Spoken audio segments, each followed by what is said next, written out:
Jersey guy, I can't believe the season's finally over. It's not over. The Seattle-Los Angeles game is still going on right now. Yeah, they've got one more regular season game to play on Thursday, but the season is basically over. They lost in regulation, got no points, and now Los Angeles is beating Seattle 3-0. Oh, really? It's 3-0? I missed that. Okay. It might be over. Before you fly off the handle, Johnny, take a deep breath. Does someone somewhere have a voodoo doll collection of this roster? As always, not helping. I guess the season's over. So, just sit in silence? That was the plan. Why does it say placed on waivers? Nothing said I have to talk about dumb moves and a Pets front office. What the hell did I just watch? Do I really need to be here for this at this point? I'm not having flashbacks to Game 4 against the Canucks last spring. At this point, Johnny, you can just splice together old intros. Cutie intro. Let Denson take you home. Preds lose 3-2 to the San Jose Sharks Monday night inside Bridgestone Arena, barring a miracle as I film this in Climate Pledge Arena in Seattle, who are trailing the Los Angeles Kings 3-0. Barring a miracle comeback by the Kraken, the Preds season will be over after Game 81 tonight. I'm going to try my best to make this a one-taker. Maybe if I need a pause, I'll do a jump cut or two. But I'm not going to go yelling, screaming this season down the stretch. With the Preds playing a lot better in the second half of the season, rejuvenated me, gave me much more confidence in this team. But whether it be last year when the Preds were eliminated from playoff contention early on through their endless struggles last year and the disaster that last season was, it still stings to be eliminated before the end of the season, before this team has had a chance at the playoffs. And by the way, hey, I knew this streak was going to come to an end eventually. It would have been nice if it would have come in the middle of next year, not with the Preds playoff lives on the line. Congratulations to the San Jose Sharks for ending the longest active losing streak to one team. The Preds, coming into this one, had won 15 consecutive games against the Sharks. With losing this game, that is a total of 2,347 days, dating back to November 9th, 2019. I believe that's a hell of a streak, and the Preds should be proud that they had ownership of a team for that long. I just wish it wouldn't have come right with the playoff lives on the line. In this game, no surprise, even though Bruno tried to play coy about it this morning at practice, about who would be his starter in this game. At practice, Justus Annan was in the starters crease, and Bruno said, oh no, it'll be a game time decision over who would start in this one. But sure enough, with pregame warm-up, it's Justus Annan who leads the team on the ice for it. And with everything considered in this game, you can't really blame this game on Justus Annan for the longest time of it being scoreless. When you think of your playoff lives on the line, and the Preds being higher in the standings than the Sharks, and the Preds being at home, you would be coming out like gangbusters or just playing a lot better. How do you let yourself be outshot 11-6 in the first period?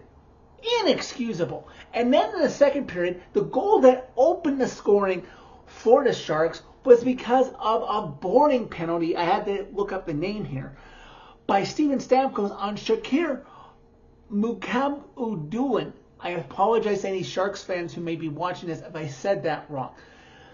It was an offensive penalty into the boards. Steven, you're a vet. You're lucky it wasn't worse than that, of being a 4-minute or 5, or you being tossed.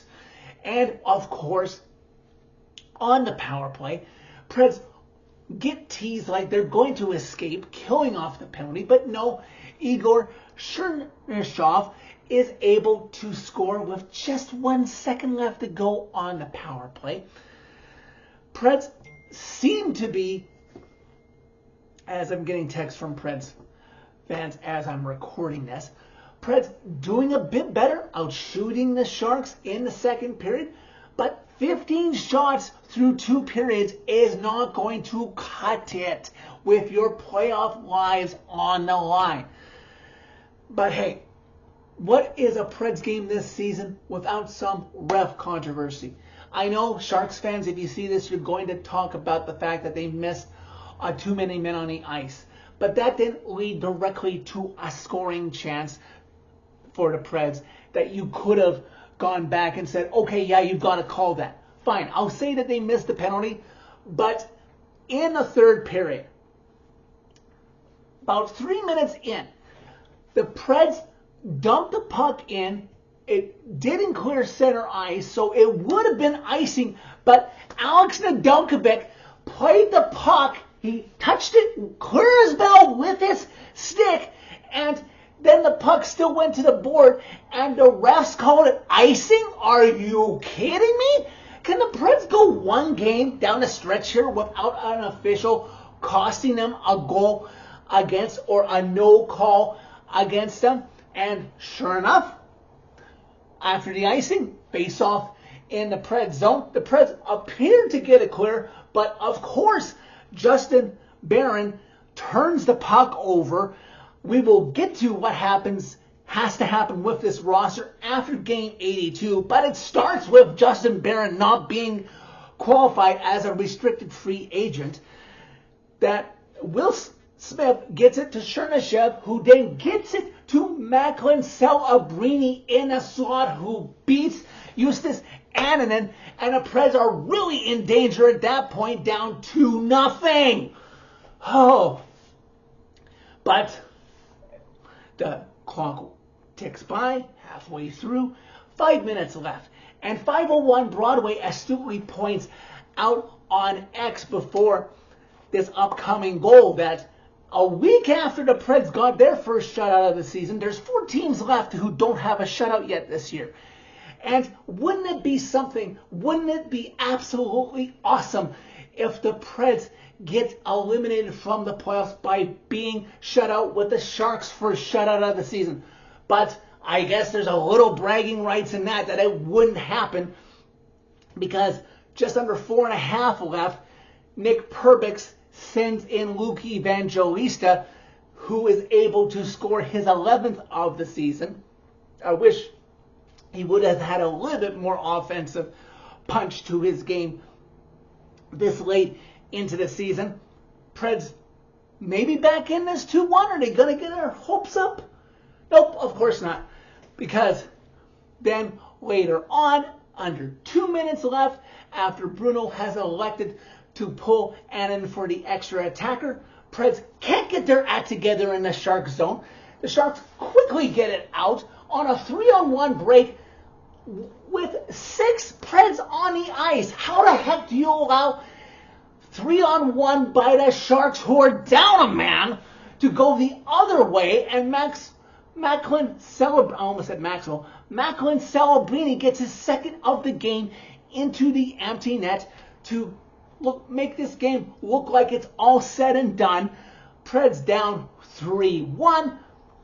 A little bit more respectability, because 35 seconds later, off an offensive zone face-off, Luke Evangelista tips the puck in past Nedeljkovic.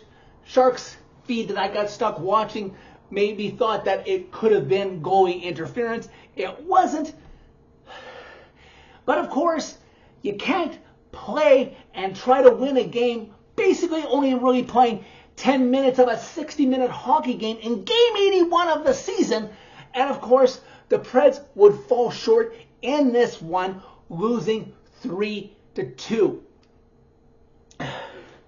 6 shots on goal in the first period, 9 shots on goal in the second period, 12 shots on goal in the third period, where you outshot the Sharks 12-7. maybe if you would have gotten double digits in shots throughout each of the 3 periods, maybe you would have had a better fate. There's plenty of games this season where the Preds didn't play a 60-minute effort, and it's costing them in the end here, because now, as I'm recording this, by the time I talk to you guys on Thursday, barring a miracle with, by the time I stop recording, that Seattle comes back and also LA goes into Vancouver tomorrow and loses in regulation, the Preds season will be done. They'll have to play game 82, the final regular season home game of the season, before a long off season comes. The second straight year, potentially, that the Preds will be missing the playoffs.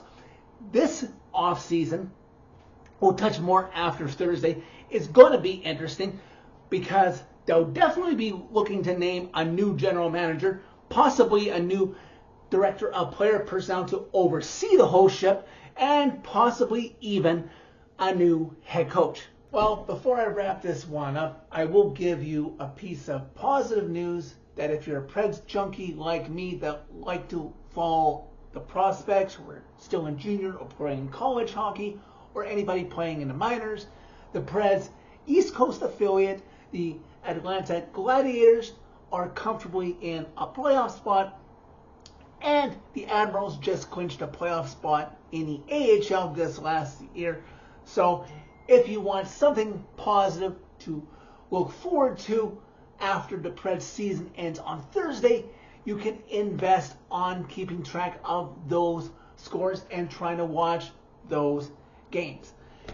In the meanwhile, if you want a breather, just unplug from the hockey the rest of this week before the playoffs and enjoy the last home game of the season, again barring a comeback that I don't foresee happening.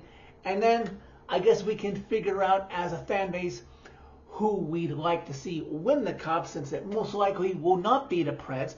Right now, my early favorite is the Buffalo Sabres. That fan base deserves to finally have a winning team to root for. And I will talk to you guys for the last time during the regular season on Thursday. So that is it for this video. Thank you very much for watching. As always, click a like if you liked this video. Click subscribe if you really liked it. You can find my social media and interact with me through one more Preds game and a prolonged Preds offseason that I foresee ahead by clicking on the channel name. Tell all your friends about redemption. Everyone deserves a chance at redemption. It's just that this team won't find anything close to that with just one more regular season game left to go. But don't miss a chance to witness redemption.